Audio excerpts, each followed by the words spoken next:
All right, hey, space cowboys and cowgirls, how's everybody doing? This is Rob here. Welcome back to my channel, and we're back with more Cowboy Bebop Season 1. We're talking about Session 3, Dog Star Swing. Another really great episode. Again, I am loving how they're mixing in the plots and expanding on the stories, adding the vicious angle and what's going on with that. I am just, it took me a while to get through this one, only because I've been going since last night. It's been a busy 24 hours. I worked 8.5 hours yesterday, came home, watched all 3 episodes of Wheel of Time, reviewed that, uploaded, exported, went to bed, up at 5 in the morning, donated plasma, came home, started reviewing this show, went to the comic book store for a 50% off sale that they had going on, came back, found out some really bad news about some stuff that's going on here in America, and then decided to keep going with this before I go see Ghostbusters Afterlife tonight. And so this one, it took me a while to get through because I had a lot of distractions and I had to make myself sit down, and because I really want to make sure that I get these right, you know? So if you're liking what we're doing here on the channel, make sure you're hitting that like button. But more importantly, for me, motivation wise, I like seeing the sub count go up little by little. And also hit the bell for notifications if you want to see, like when I have new videos up. And tell your friends that also like this stuff. Share the love of this series and other things that you can find on my channel, because we got a lot to look at. So, Session 3, Dog Star Swing, man. Yeah, just again, firing on all cylinders. Lots of fun in this episode.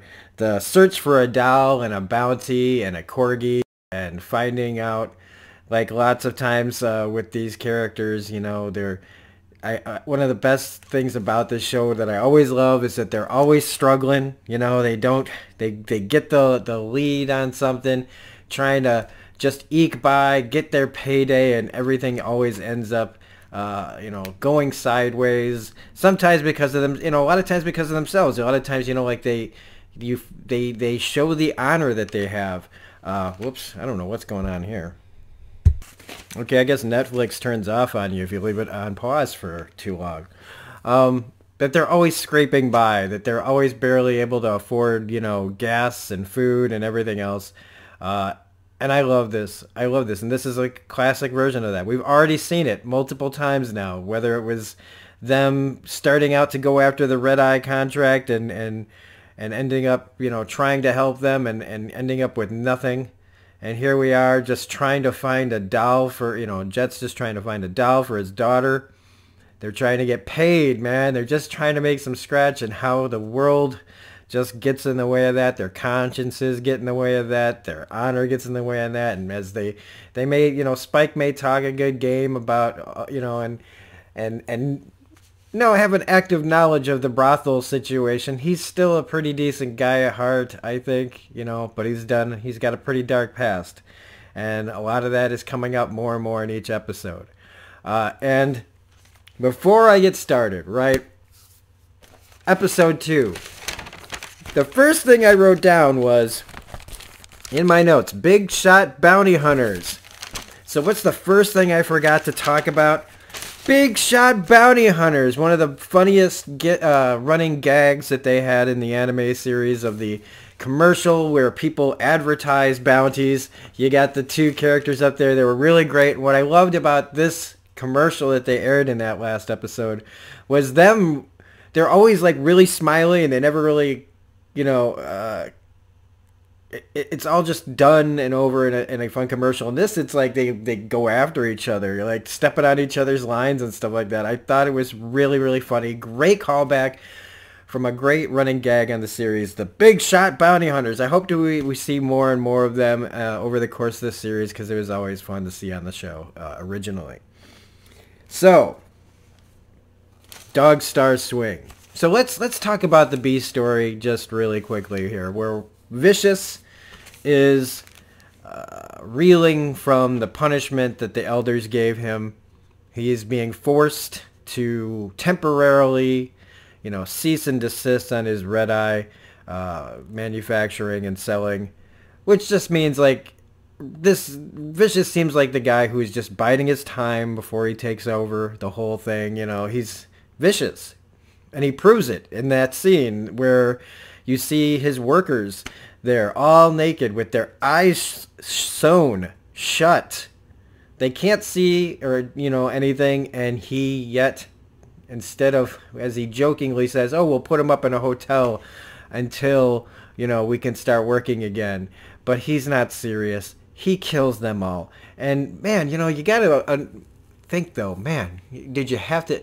I know they did it for dramatic effect, but I was thinking logistically, you know, you're just making yourself a bigger mess to clean up. You could have, like, told them to go out, you know, leave the room, and then they could have shot him execution style. I'm not trying to come up with more efficient ways to kill people, but if I was doing it, that's how... If I was going to kill a bunch of my workers, I would try to create as less mess for myself. I'm sorry.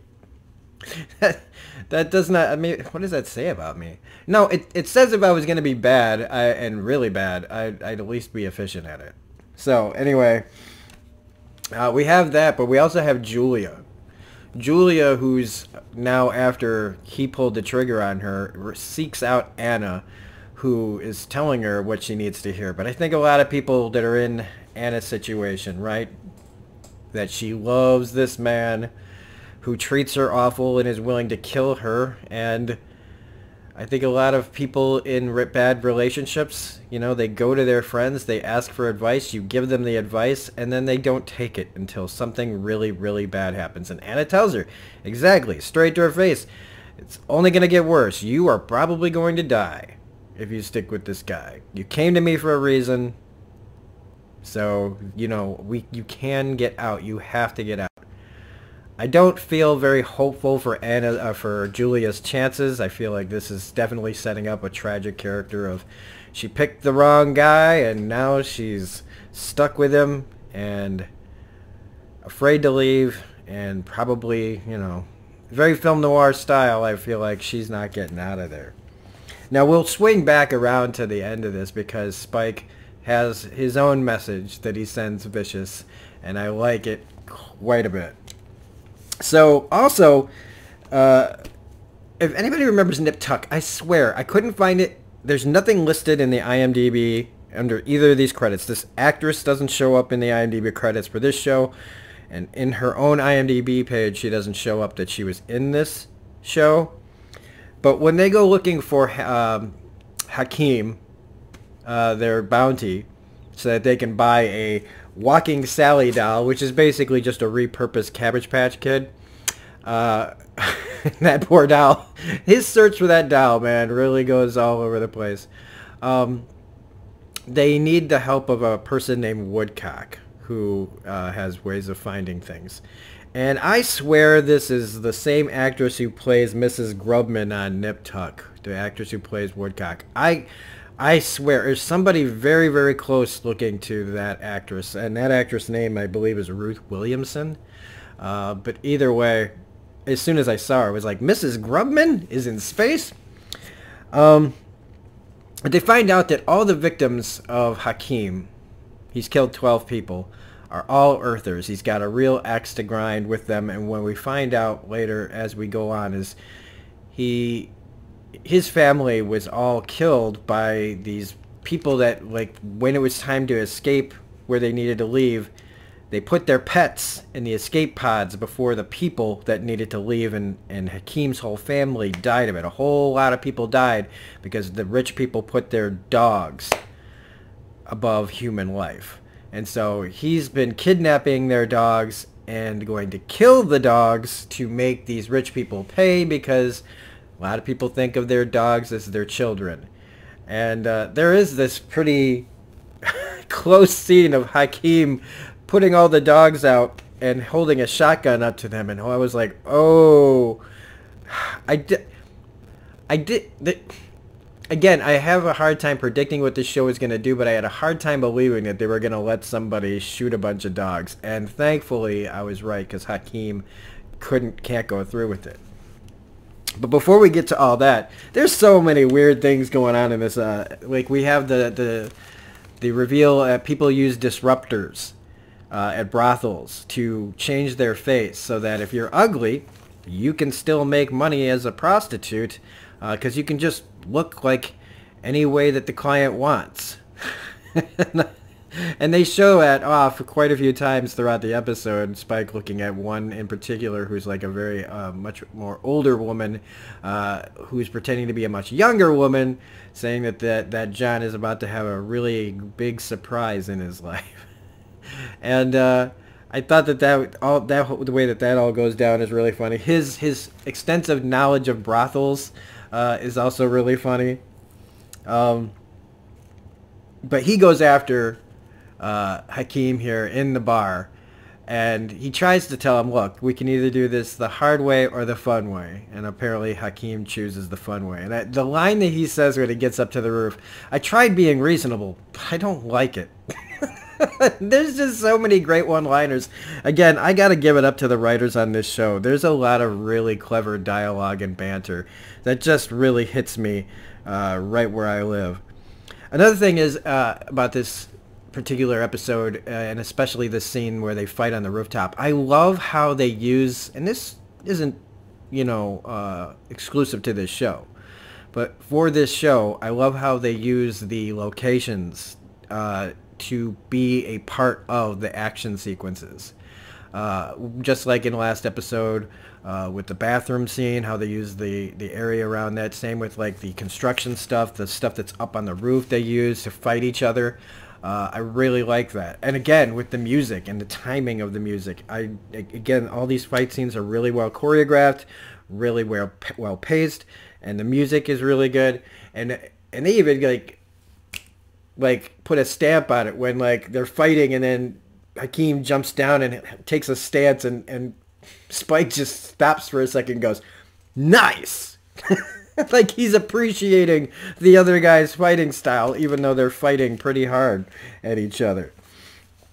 But it ends with Spike upside down, the doll that Jet finds flying over the side of the building, even though it's already been run over.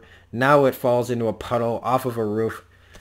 And we get Spike here hanging out the side of a building, lighting a cigarette upside down between a sign of two women, one naked woman. So he's like right between the breasts of the sign. It's just the design and all this. Like, I imagine this was storyboarded really cool. What the hell is going on? What do you got to do to just have the background stay the background? I don't know what's going on. But while he's upside down, he sees the word dog, which is very like foreshadowing. He kind of looks at it funny. Then we get the callback to the dogs when they realize that he's kidnapping dogs. Then we have the introduction of one of the most famous corgis, if not the most famous corgi of all time, with Ayn. The corgi from the animated series is here as a real dog. Corgis are awesome. I'm just saying that. I don't know if corgi would be my first choice of dogs, but it'd be up there. It'd be pretty high up there to get a corgi. And this Ayn dog leads them to Hakeem where he has the dogs. And it turns out he can't. He's not going to kill a bunch of dogs because they didn't do nothing. In the end, he's killed 12 people to kidnap a bunch of people's dogs and then can't even go through with it. And as bad as he wants revenge, he realizes that he can't go through with it and gives up and says, hey, I'll go to jail for being a piece of garbage.